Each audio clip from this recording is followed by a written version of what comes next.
নমস্কার বন্ধুরা, কেমন আছেন সবাই? আবার চলে এসেছি একটি নতুন গল্প নিয়ে। চলুন কাজে কাজে একটা নতুন গল্প শোনানো যাক। বিভূতিভূষণ বন্দ্যোপাধ্যায়ের লেখা তাল নবমী। খুব সুন্দর গল্প, শুনুন, সকলের খুব ভালো লাগবে। ঝমঝম বর্ষা, ভাদ্র মাসের দিন। আজ দিন 15 ধরে বর্ষা নেমেছে।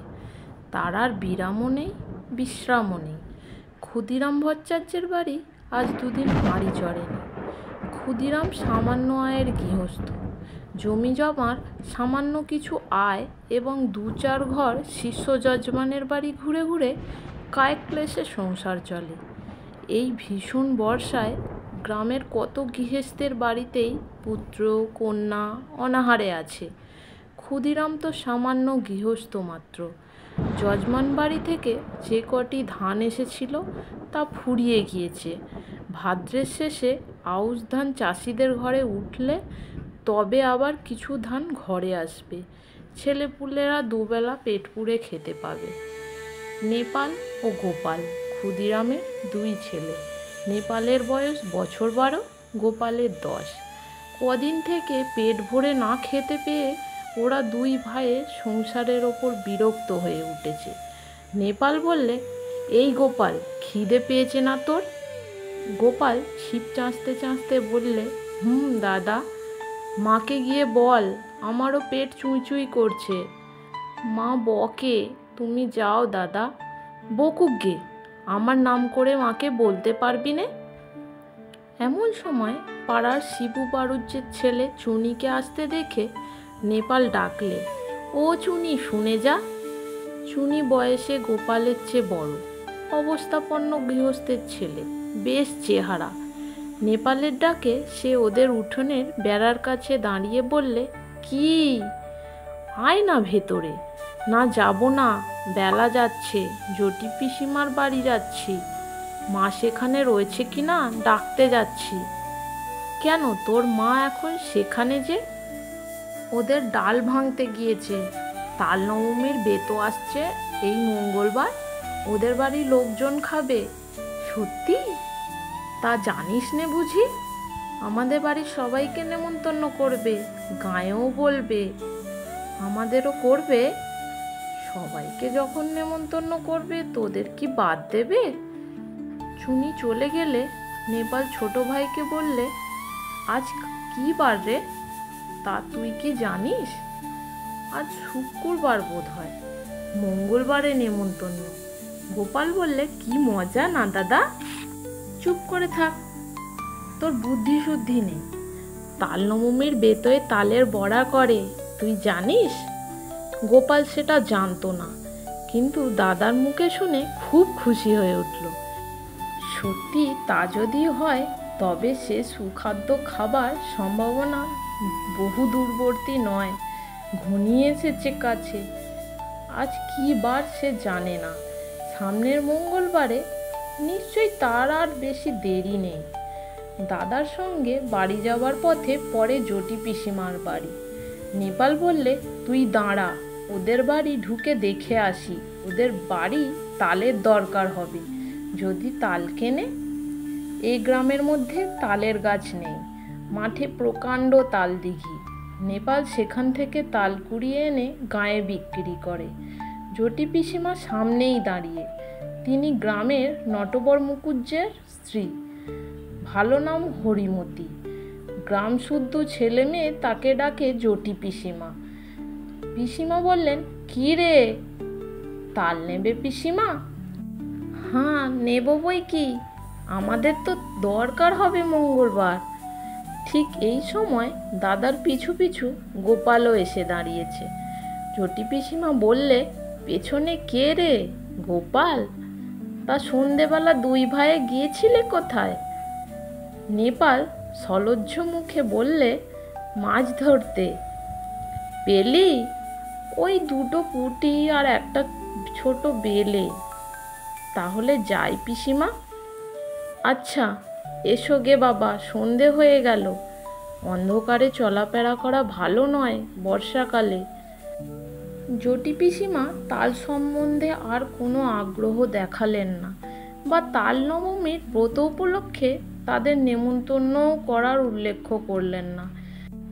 যদিও দুজনেরই আশা ছিল হয়তো জটি পিসিমা তাদের দেখলেই নিমন্ত্রণ করবেন। এখন দরজার কাছে গিয়ে নেপাল আবার পেছন ফিরে জিজ্ঞাসা করলে, তাল নেবেন তাহলে? তাল? তা দিয়ে যেও বাবা। কটা করে পয়সায়? 2টো করে দিচ্ছি পিসিমা। তা নেবেন আপনি? 3টে করেই নেবেন। বেশ কালো হেঁড়ে তাল তো, আমাদের তালের পিঠে হবে তাল নবমীর দিন। ভালো তাল চাই। মিসকালো তাল পাবেন, দেখে নেবেন আপনি।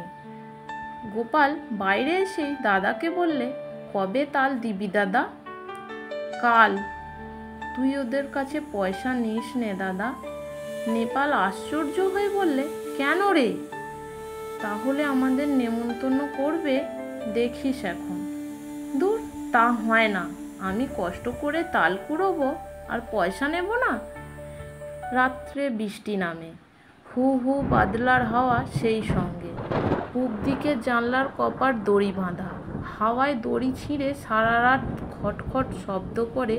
ঝড় বৃষ্টির দিনে গোপালের ঘুম হয় না, তার যেন ভয় ভয় করে। সে শুয়ে শুয়ে ভাবছে, দাদা তাল যদি বিক্রি করে তবে ওরা আর নেমন্তন্ন করবে না। তা কখনো করে? খুব ভোরবেলা উঠে গোপাল দেখলে বাড়ির সবাই ঘুমিয়ে, কেউই তখনও ওঠেনি। রাত্রের বৃষ্টি থেমে গিয়েছে, সামান্য একটু টিপ টিপ বৃষ্টি পড়ছে। গোপাল এক ছুটে চলে গেল গ্রামের পাশে সেই তাল দিঘির ধারে। মাঠে 1 হাঁটু জল আর কাদা। গ্রামের উত্তর পাড়ার গণেশ কেওড়া নাঙল ঘাড়ে এই এত সকালে মাঠে যাচ্ছে। ওকে দেখে বললে, কি খোকা ঠাকুর, যাচ্ছ কনে এত ভোরে? তাল কুড়ুতে দিঘির পাড়ে। বড্ড সাপের ভয় খোকা ঠাকুর, বর্ষাকালে ওখানে যেও না একা একা। গোপাল ভয়ে ভয়ে দিঘির তাল পুকুরে তালের বনে ঢুকে তাল খুঁজতে লাগলো। বড় আর কালো কুচকুচে একটা মাত্র তাল প্রায় জলের ধারে পড়ে। সেটা কুড়িয়ে নিয়ে ফিরে আসবার পথে আরও গোটা 3 ছোট তাল পাওয়া গেল। ছেলে মানুষ, এত তাল বয়ে আনার সাধ্য নেই। 2টি তাল নিয়ে সোজা একেবারে জটি পিসিমার বাড়ি হাজির। জটি পিসিমা সবেমাত্র সদর খুলে দোরগোড়ায় জল ধারা দিচ্ছেন। ওকে এত সকালে দেখে অবাক হয়ে বললেন, কি রে খোকা?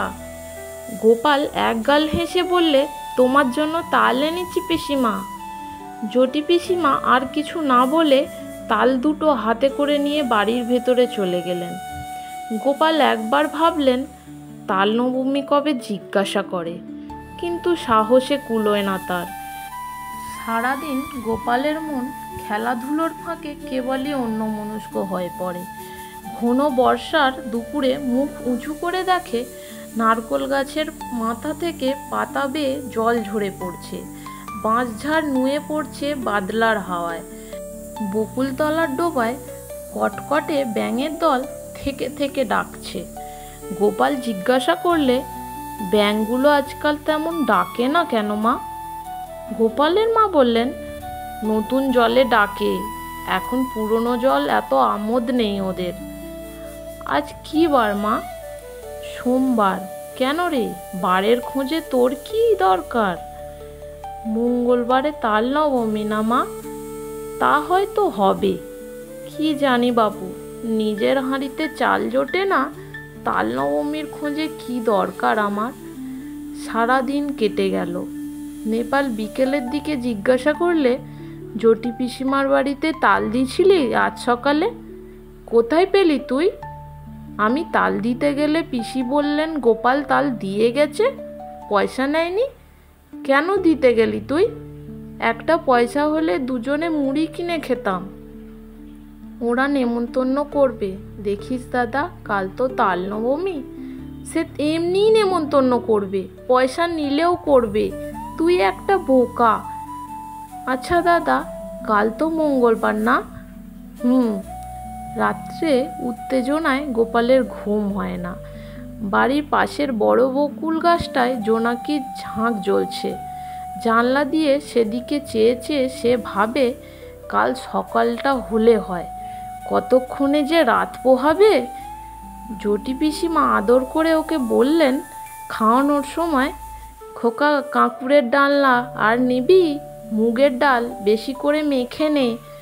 জটি পিসিমা বড় মেয়ে লাবণ্যদি একখানা থালায় গরম গরম তিল পিটুলি ভাজা এনে ওর সামনে ধরে হেসে বললেন, খোকা কখানা নিবি তিল পিটুলি? বলেই লাবণ্যদি থালাখানা উপুর করে তার পাতে ঢেলে দিলে। তারপর জটি পিসিমা আনলেন পায়েস আর তালের বড়া। হেসে বললেন, খোকা যে তাল কুড়িয়ে দিয়েছিলি তাই পায়েস হলো, খা খা খুব খা, আজ যে তাল নবমী রে। কত কি চমৎকার ধরনের রাঁধা তরকারির গন্ধ বাতাসে, খেজুর গুড়ের পায়েসের সুগন্ধ বাতাসে গোপালের মন খুশি ও আনন্দে ভরে উঠল। সে বসে বসে খাচ্ছে, কেবলই খাচ্ছে। সবারই খাওয়া শেষ, ও তবুও খেয়ে যাচ্ছে। লাবণ্যদি হেসে হেসে বলছে, আর নিবি তিল পিটুলি? ও গোপাল! হঠাৎ গোপাল চোখ চেয়ে দেখলে জানালার পাশে বর্ষার জলে ভেজা ঝোপঝাড়, তাদের সেই আতা গাছটা। সে শুয়ে আছে তাদের বাড়িতে। মার হাতের মৃদু ঠেলায় ঘুম ভেঙেছে। মা পাশে দাঁড়িয়ে বলছেন, ওঠ ওঠ, বেলা হয়েছে, মেঘ করে আছে তাই বোঝা যাচ্ছে না। বোকার মতো ফ্যাল ফ্যাল করে সে মায়ের মুখের দিকে তাকিয়ে রইল। আজ কি বার মা? মঙ্গলবার। তাও তো বটে, আজই তো তাল নবমী। ঘুমের মধ্যে ওসব কি হিজিবিজি স্বপ্ন সে দেখছিল। বেলা আরও বাড়ল। ঘন মেঘাচ্ছন্ন বর্ষার দিনে যদিও বোঝা গেল না বেলা কতটা হয়েছে। গোপাল দরজার সামনে একটা কাঠের গুঁড়ির ওপর ঠায় বসে রইল। বৃষ্টি নেই একটুও, মেঘ জমকালো আকাশ, বাদলের সজল হাওয়ায় গা শিরশির করে। গোপাল আশায় আশায় বসে রইল বটে, কিন্তু কই পিসিমাদের বাড়ি থেকে কেউ তো নেমন্তন্ন করতে এলো না। অনেক বেলায় তাদের পাড়ার জগবন্ধু চক্রবর্তী তার ছেলে মেয়ে নিয়ে সামনের পথ দিয়ে কোথায় যেন চলেছেন। তাদের পেছনে রাখাল রায় ও তার ছেলে শানু, তার পেছনে কালীবর বাড়ুজ্যের বড় ছেলে পাঁচু আর ও পাড়ার হরেন। গোপাল ভাবলে এরা যায় কোথায়। এ দলটি চলে যাবার কিছু পরে বুড়ো নবীন ভট্টাচার্য ও তার ছোট ভাই দিনু একসঙ্গে এক পাল ছেলে মেয়ে নিয়ে চলেছে। দিনু ভট্টাচার্যের ছেলে কুড়োরাম ওকে দেখে বললে, এখানে বসে কেন রে, যাবি নে? গোপাল বললে, কোথায় যাচ্ছিস তোরা? জটি পিসিমাদের বাড়ি তাল নবমীর নেমন্তন্ন খেতে। করেনি তোদের? ওরা বেছে বেছে বলেছে কিনা, সবাইকে তো বলেনি। গোপাল হঠাৎ রাগে অভিমানে যেন দিশেহারা হয়ে গেল। রেগে দাঁড়িয়ে উঠে বললে, কেন করবে না আমাদের নেমন্তন্ন? আমরা এর পরে যাব। রাগ করবার মতো কি কথা সে বলেছে বুঝতে না পেরে কুড়োরাম অবাক হয়ে বললে, বারে, তা এত রাগ করছিস কেন, কি হয়েছে? ওরা চলে যাবার সঙ্গে সঙ্গে গোপালের চোখে জল এসে পড়ল, বোধহয় সংসারের অবিচার দেখেই। পথ শেষে বসে আছে কদিন থেকে, কিন্তু তার কেবল পথ চাওয়াই সার হলো। তার সজল ঝাপসা দৃষ্টির সামনে পাড়ার হারু, হিতেন, দেবেন, গুটকে তাদের বাপ কাকাদের সঙ্গে একে একে তার বাড়ির সামনে দিয়ে জটি পিসিমার বাড়ির দিকে চলে গেলেন। আজকের গল্প আজ এখানেই শেষ হলো। কেমন লাগলো গল্প তা অবশ্যই জানাবেন। ভালো লাগলে একটা লাইক করে দেবেন আর চ্যানেলটিকে সাবস্ক্রাইব করে রাখবেন। পাশে থাকবেন। সবাই ভালো থাকবেন, সবাই সুস্থ থাকবেন। নমস্কার।